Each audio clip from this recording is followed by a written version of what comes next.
So I'm back.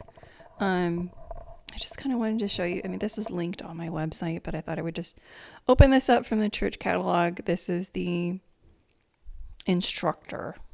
Sometimes it was called the juvenile instructor, kind of like the Saints Herald. Sometimes it was just called the Saints or just the Herald. I don't know. They just sometimes change, shorten their name, kind of like I change my channel name. I tried changing to something else. Right now it's Debbie Decides. I might change it again. But I keep coughing into the microphone. Let's expand this page so you can see this is on page 10. This is Junius F. Wells, and this is in 1930s.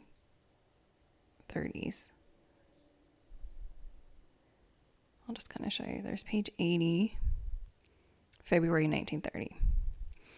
Okay, and so he's talking about, like, he actually doesn't think that there's a photo of Joseph Smith, but he's been researching since 1885. So that's 30 plus 15 years. Yeah, so it's 45 years. He's been really curious. Like, is there a daguerreotype of Joseph Smith? But he's in Salt Lake City. And according to the letters from Joseph Smith III, it was a gift to Julia, and then it was with Alex. And sometimes he's not perfectly right about some details, but just he had it too. Like, they all just shared it. I guess it didn't end up with David. And then Frederick died in the 1860s. So, but it was 1885 that Joseph Smith III said he found a daguerreotype of his dad he forgot existed.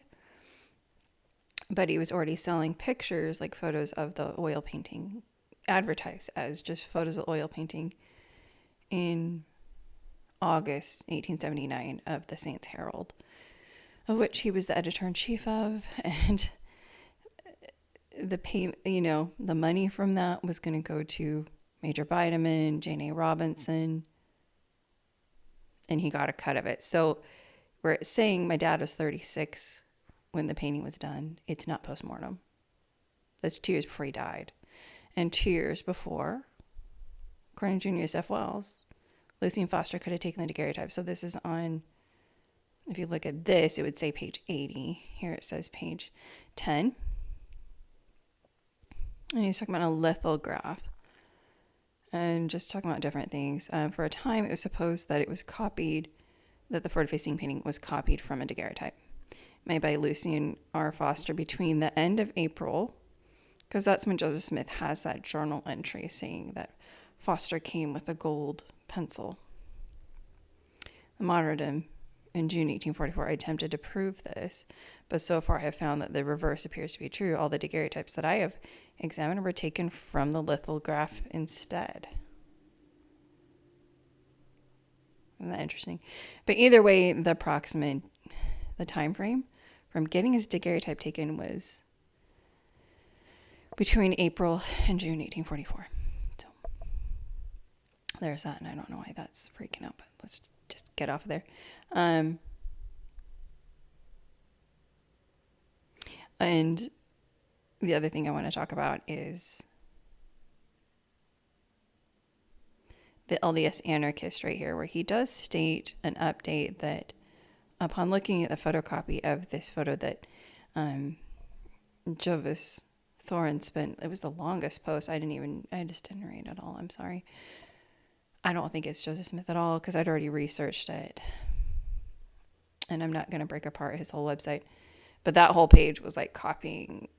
It was just almost in the same order as my website. And I've proven that he saw my website in 2019. He's seen all my work, and he started copying my tracing technique like in 2020. And I'm like, whatever, But there's a difference when someone starts trying to write a scientific paper and trying to say where they got that technique, or that it's called contour tracing and everyone does it. It's like, no. Contour tracing is what plastic surgeons do. But anyway, it measures swelling. But anyway, and so he's like, oh, I said 1844. It's really 1845, and it came from New York. And I won't do any more on that, but a lot of people like that. But then he mentions that the book that it came from, I'm just going to scroll up here. Okay. I got off the phone. He's calling someone at the museum. It's in Brazil, though. And the book, the one portrait found in the book, the unknown man, is retratos quasi innocent. And he states he knows Spanish and he doesn't know Portuguese. And so this is 2008. It's 2024. And this, when you first open this page, it's going to link. I'll give you a link. It's going to be in Portuguese. But it's translated in English. Almost innocent portraits. A collection of daguerreotypes, ambiguities, portraits, which most significantly photographers who worked in Rio, Sao Paulo, accessed between 1856 and 1913, are represent the origin of the book. And then he just goes on and on about the history of photographers and classes in the 19th century. It says, in I Love You, Jean-Claude Bernardet meditates on an old daguerreotype from 1845. And one thing you have to understand about South America, not everyone is like indigenous or even from Spain. There's a lot of Europeans there. And yeah. And there's a lot of people from Brazil if you go to the LDS Business College. And I just remember sitting there and I'm like, they sounded like they were speaking Italian. And they're like, where are you from? They tell me they're from Brazil.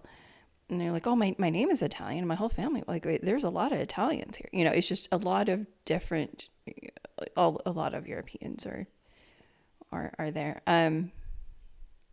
Old daguerreotype from 1845, which establishes in his vision as a poet a subtle game of ambiguities through which he, by manipulating a singular object, gives a brief and artificial life to the portrayed person, which time is reduced to. So they say it's from 1845.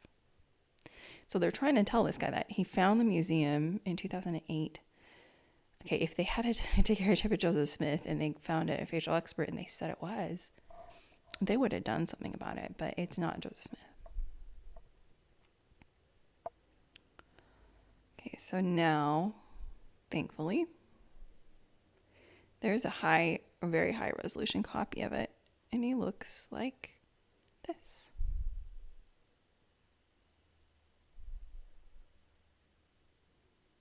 And now I'm going to take a photo of the death mask that's at the same angle. I'm going to just superimpose that onto this photo.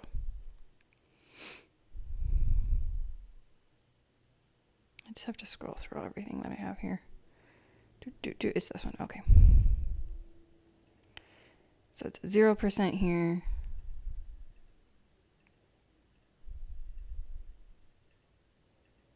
And this is lined up the best that I could. And this death mask really is at the same angle. You see that left eye is lined up. The lips are lined up as best as I could get it.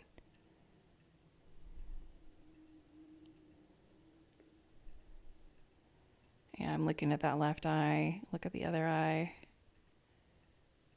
The nose does not match. It's way too small. Way too small. You know, you see how he has that bump because he has a big nose that protrudes outward. He doesn't. Big nose, small nose. Big nose, small nose. I mean, there is a little bit of fullness in Joseph Smith's lips, but it's more right here, and then it just sort of, especially how the light is hitting, it sort of thins out along there. It really has got this sharp downward area right in the middle, and then the bottom lip is quite big and wide. Like, I think his mouth is too narrow. Obviously, the forward-facing painting is more narrow than the death mask. And his eyebrows are too thin. Like, I would never pass these off as bushy either, and I don't like the look in his eyes. He looks barely there and reminds me of someone else that kind of freaks me out. And The eyes are a lot more farther apart in the death mask. But who he reminds me the most of, I think, is Dennis Quaid. We can kind of adjust his image down a little bit. This is not the exact same angle at all.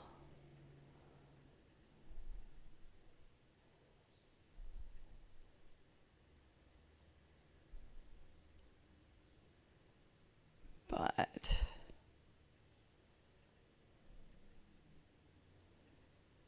like, I even think Dennis's nose is larger, but it's still not as big as Joseph Smith's.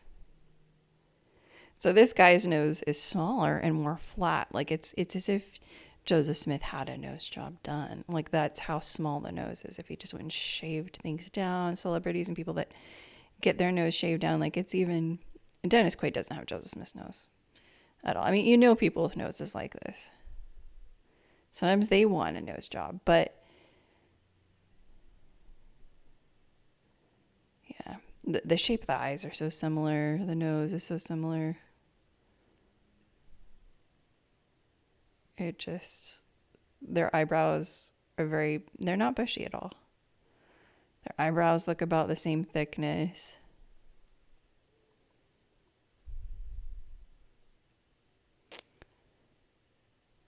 And so obviously the forward-facing painting, this is the duplicate oil painting. There's no receded hairline, but any photos that perfectly match this can't be Joseph Smith, especially from April to June 1844, when artwork of Joseph Smith in 1842. This is June 1842. Okay, so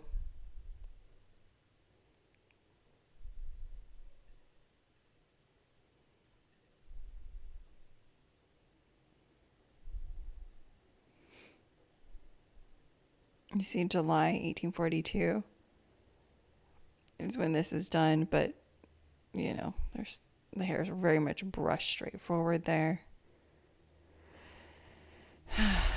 But there's June 1842. So he's in his military outfit, and his profile was drawn by Sutcliffe Maudsley in 1842. But again, according to Junius F. Wells, it was 1844. And we have the journal entry where Lucian Foster in April 1844, Joseph Smith says he came here. He came from New York. So he was in New York, but you really think he just took the one and only daguerreotype and took it back to New York. And then in 1845, it got shipped down to Brazil. It makes no sense. And Joseph did have his hair well receded up on the sides. He had a much larger nose. And Maudsley's really kind of taken some liberties. I even think with his nose, they were trying to make him look better. Too small of a nose, too puffy of lips, no receded hairline is not Joseph Smith. Have a good day.